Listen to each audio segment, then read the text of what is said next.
नमस्ते शरणार्थी। हार्दिक स्वागत है मेरे चैनल में। बच्चों, आज के इस वीडियो में हम पार्ट 2 लाख की चूड़ियाँ इस पाठ के बारे में हम अध्ययन करेंगे। लेखक हैं कामतानाथ।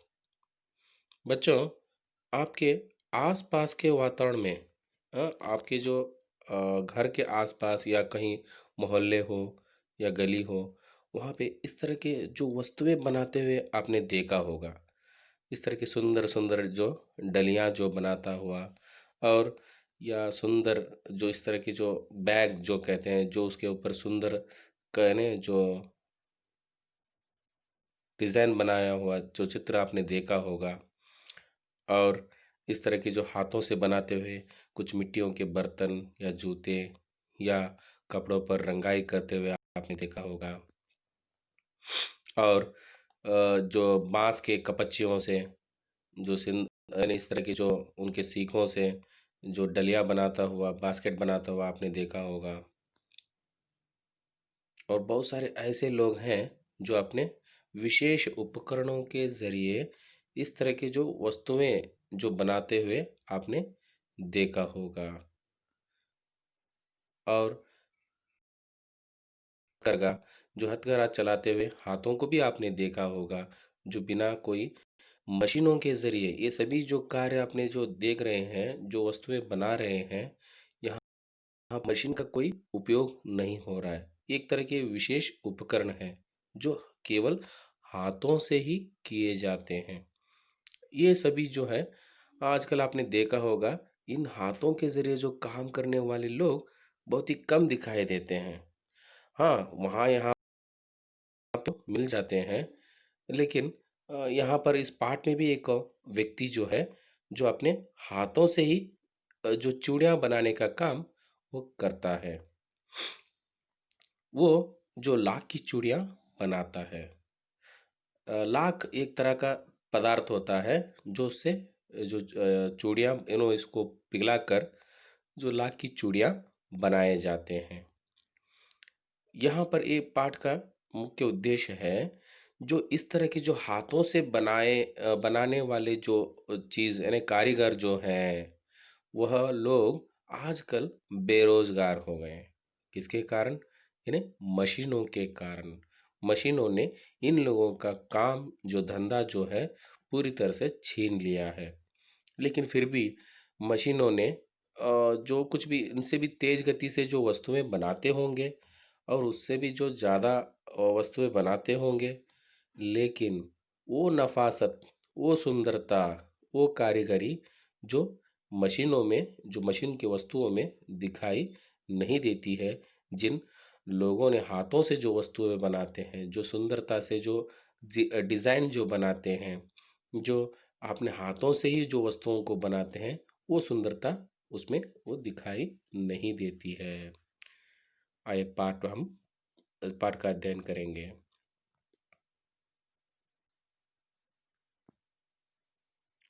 लाख की चूड़ियाँ। इस तरह के आप चूड़ियाँ आप बाज़ार में या कोई मेले में या उर्स जो कहते हैं, इस तरह की चूड़ियों को आपने देखा होगा। इन चूड़ियों को लाख की चूड़ियाँ कहते हैं। पार्ट 2 लाख की चूड़ियाँ। सारे गांव में बदलू मुझे सबसे अच्छा आदमी लगता था, क्योंकि वह मुझे सुंदर सुंदर लाख की गोलियां बनाकर देता था। मुझे अपने मामा के गांव जाने का सबसे बड़ा चाव यही था कि जब मैं वहां से था लौटता था तो मेरे पास ढेर सारी गोलियां होती, रंग बिरंगी गोलियां जो किसी बच्चे का मन मोह लें।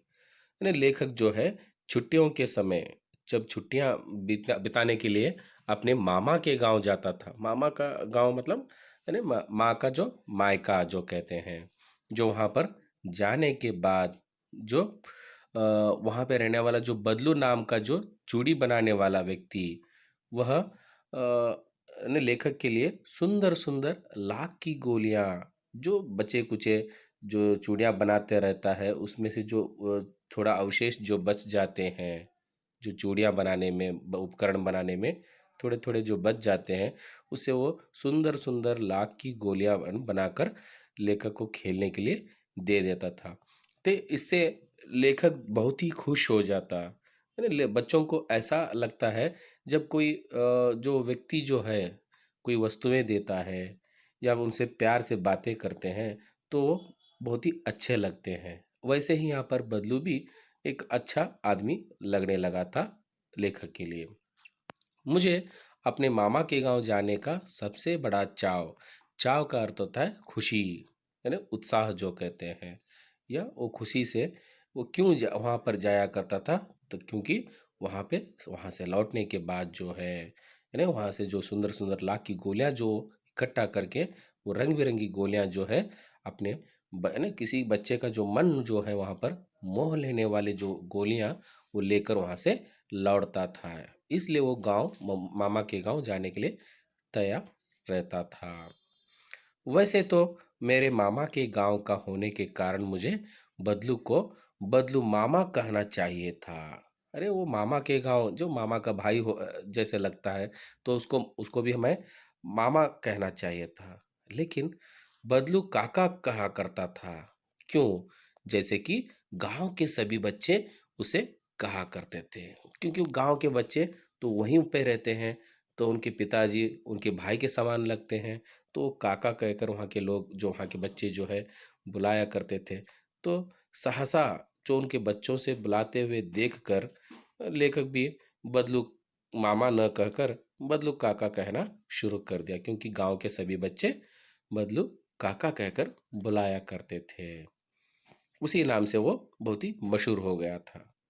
बदलू का मकान कुछ ऊंचे पर था, यानी ऊंचे पर बना था, यानी वो जमीन की जो समतल से थोड़ा ज्यादा था, ऊंचाई पर था। मकान के सामने बड़ा सा सहन था, यानी सहन का अर्थ होता है आंगन, खुली जगह है ना। उसके घर के सामने जो है वहां पर बड़ा सा आंगन था, जो खुली जगह था, तो जिसमें एक पुराना नीम का वृक्ष लगा था। वहां पे नीम का पेड़ लगा हुआ था। उसी के नीचे बैठकर बदलू अपना काम किया करता था। बगल में बत्ती धधकती रहती, है उस नीम के पेड़ के नीचे बैठकर बदलू जो है वहां पर अपना काम किया करता था। जैसे कि यहाँ पे इस चित्र में हम देख रहे हैं, पीछे जो है नीम का वृक्ष लगा हुआ है, उसके छांव में वो बैठकर अपना कार्य कर रहा है, चूड़ी बनाने का कार्य करने लगा है। और उसके बगल में, यानी उसके पास में जो है एक भट्टी धकती रहती, भट्टी जो आग जो है ना, वहां पर धकता रहता, जलता रहता, और जिसमें वह लाख पिघलाया करता था। जो के पास जो एक टोकरी है, जो लाल रंग की जो वस्तु दिखाई दे रही है, वही लाख है, जो उसको भट्टी के ऊपर रखकर उसको पिघलाया करता था। उसको गर्म करने के बाद वो पिघल जाता, तो उससे वो यानी चूड़ियाँ बनाने के लिए इस्तेमाल करता। सामने एक लकड़ी की चौखट पड़ी रहती, जिस पर लाख के मुलायम होने पर वह उसे सलाके के समान पतला करके चूड़ी का आकार दे देता था। यानी जो लाख को पिघलाने के बाद यानी पिघला हुए लाख को एक लकड़ी के चौकट पर, लकड़ी का जो छोटा सा एक टुकड़ा था, जो एक फलक था, तो उसके ऊपर जो है उस पिघला हुए लाख को डाल देता था ठंडा होने के लिए। और जब थोड़ा ठंडा होने के बाद उसको एक उपकरण के जरिए उसको पतला करना शुरू कर देता था।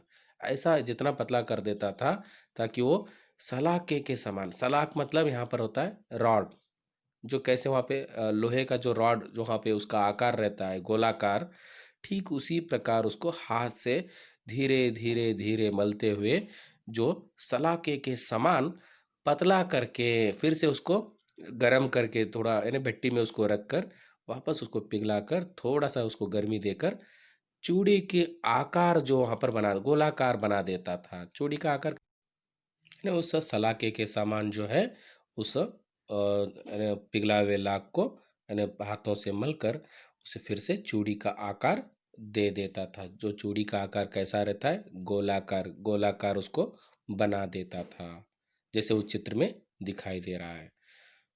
पास में चार चह विभिन्न आकार की बेलनुमा मुंगेरियां रखी रहती है ना पास में, और उसके पास कुछ ऐसे औजार भी थे तो दिखने में बेलन की तरह दिखाई देते थे, विभिन्न प्रकार के, वो भी एक नहीं, दो दो तीन तीन, जैसे अलग अलग विभिन्न प्रकार के जो वहां पर बेलन थे, बेलन के आकार के जैसे, उनको मुंगेरियां कहा करते हैं। मुंगेरियां जो उसके आकार जो इस प्रकार रहते हैं, आगे से कुछ पतली और पीछे से मोटी होती है ना। जो वो बेलन जो है एक समान रहता है उसका आकार, लेकिन एक कोने से एक जो किनारे से जो है वहां पर क्या है, वो मोटाई है, जो एकदम मोटा है, और एक किनारे से क्या है वहां पर पतली है ना। इस तरह का जो आकार जो बदलू अपने हाथ में यहाँ पे पकड़ के रखा है, देखिए, जो वही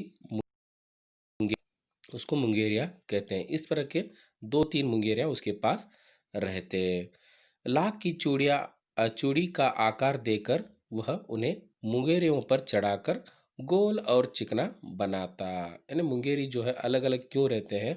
क्योंकि कुछ लड़कियों के हाथ जो हैं थोड़े मोटे रहते हैं, यानी थिक जो वहाँ पे रहते हैं, या कुछ लोगों के बारीक रहते हैं, तो उसके आकार के अनुसार जो है मुंगेरिया, यानी वो जो बेलन जो कहते हैं, अलग अलग रहते हैं, जो उस तरह के जो साइज के अनुसार जो है वो चूड़ियाँ बनाया करता था, और उसको गोलाकार बनाकर चिकना बनाता था। जो उसको जैसे यहाँ पर जो इस चित्र में बना रहा है, देखिए, गोलाकार बनाकर उसको एक तरह एक लकड़ी का टुकड़े से जो है उसको पीटा करता था, ताकि वो गोल चिकना बन जाए। चिकना मतलब है सॉफ्ट जो बन जाए, मुलायम बन जाए। और तब एक एक कर पूरे हाथ की चूड़ियां बना चुकने के पश्चात वह उन पर रंग करता था। यानी एक एक हाथ की जो चूड़ियां बनाने के बाद, एक सेट जो बनाने के बाद जो है उस पे वो रंगाई का काम किया करता था। इस तरह से जो अपना कार्य पूरा दिन जो है नीम के वृक्ष के नीचे बैठकर वह किया करता था। जो इसमें कितनी मेहनत वहाँ पे वो है ना, मेहनत और नफासत से वो कार्य किया करता था। इसमें कोई मशीन की उपयोग वह नहीं किया करता था।